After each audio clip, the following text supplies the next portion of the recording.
Hey guys, Mario Peshev here from Devrix.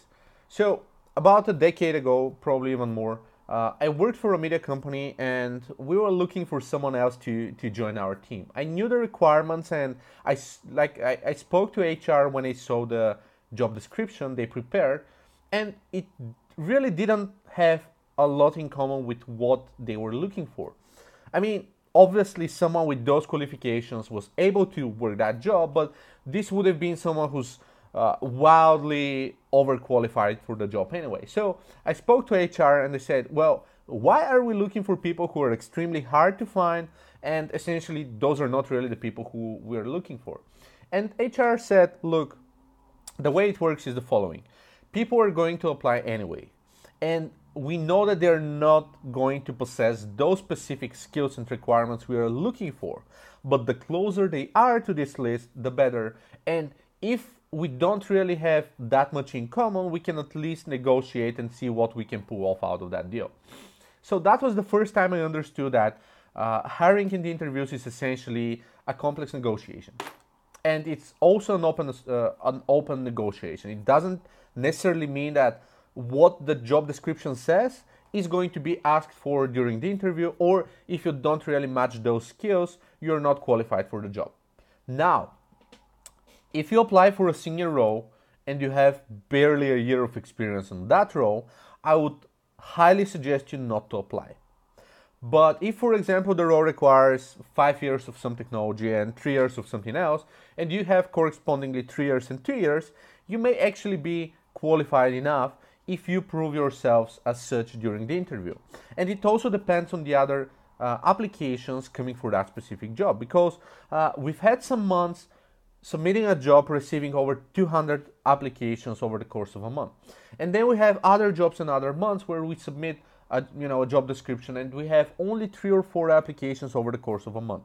That's especially common for software development jobs, of course. So when you think of it, it's more or less a lucky game. But if you see a job offer that says something that you don't necessarily match, well, you may still try to match those requirements accordingly. So yeah, just keep that in mind. So from my experience, I've had.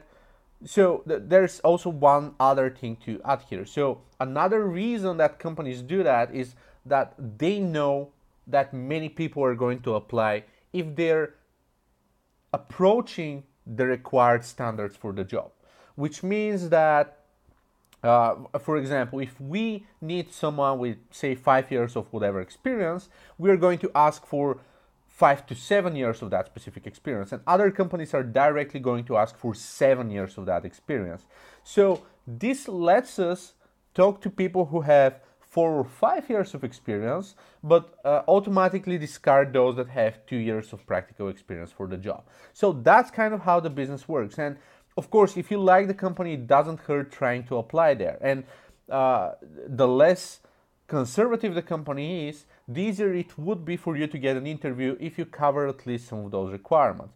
But what would generally help you with that specific role is custom tailoring your cover letter and tailoring your specific application and also CV in a way that outlines the fact that you want to work for the organization.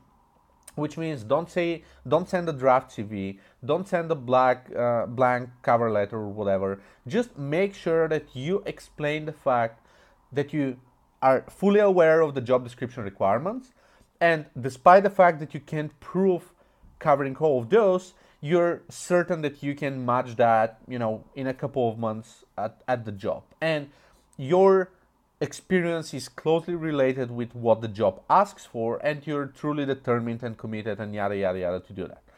And the other thing is that, again, hiring someone is a combination of a bunch of things. It's skills, experience, salary expectations, specific requirements that person has, and some other things. So and culture fit, of course. So if you apply for a job, you compare yourself with other candidates applying for that specific job. And the HR team is also going to compare all of you and try to pick the best person for the job, right? That's why if you fail a job interview, it's not necessarily you. Most of the time, it's just someone else, or hiring team has other preference or something else. So, in a nutshell, when you do that, like when you apply for the job and go there with insufficient qualification, you can add up additional things such as great culture fit, extreme commitment to the job, fully knowing how the company has evolved over time, knowing how the company works in-house and so forth. So why would that help you? Because a company doesn't want a mercenary. They don't want someone, to hire an assassin, for a specific job. They want someone to work with them in the long run. They want someone who's reliable, someone who's trustworthy, someone who would be a culture fit, and someone who won't be surprised if something happens because they haven't done their homework up front, not knowing what the company does for a living. So if you cover those points, this will definitely get you some extra perks while applying for the job. So you may not be the perfect fit for that specific skills, but if you have a lot of other things that add up, and you're not asking for a small fortune, there's a chance that the company is going to find something for you in particular. I'm going to disclose something that I haven't really disclosed elsewhere in the public. So we do have specific roles that are not listed on our website. The reason for that is that those roles are not confidential, but they're dealing with sensitive data. We're talking about business assistant, we're talking about account manager working with clients, and so on and so on. So we keep those roles for people in our network who we can validate one way or another. Most of the time, those are going to be former fellow students of ours, former colleagues from other jobs, or something else, and we discuss those roles with that kind of people. So those are the type of roles that we cannot substitute easily. We are expected to give them a lot of personal information and delegate a lot of trust and present them in the public and so forth in order to make that work. And we don't want to go through the traditional interviewing process, but we are willing to consider other applicants for the job, even if they apply for something else, or even if they just disclose that they are looking for a job. And this is something that has happened a few times. And for instance, right now I have extended kind of a soft offer to someone I've been knowing for kind of a decade for one of those roles that are not listed there.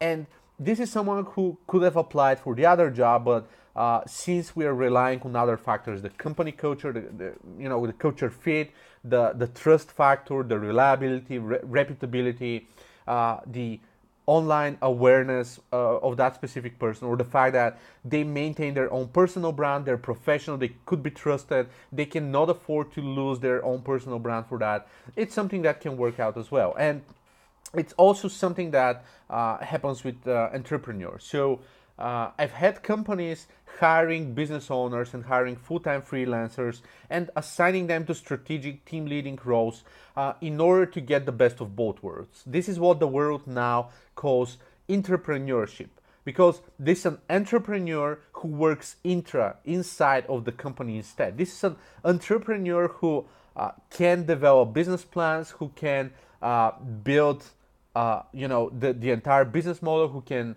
work with a team and so forth, but lacks specific things. Like they may be unable to raise money, they may not be as good at hiring or something else. So fitting into a larger environment that is open to entrepreneurs is something that is a great fit for them. They can work the type of job they love. They still have the freedom they need for the job, but at the same time they get the backup from the company. They get extra funding, they get other people they can work with, they get presentations, whatever materials they have, and that's awesome. And in fact, that's one of the best things I see happening over and over again, like companies hiring entrepreneurs as entrepreneurs and just trying to build the best of both worlds together, and trying to prevent the dilution of talent over and over by inventing roles and inventing jobs suitable for the best people. So yeah, in a nutshell, that's it. Job descriptions are often wish lists. Push for them if needed. Also, talk to the businesses that you love. and ask them if there's something for you.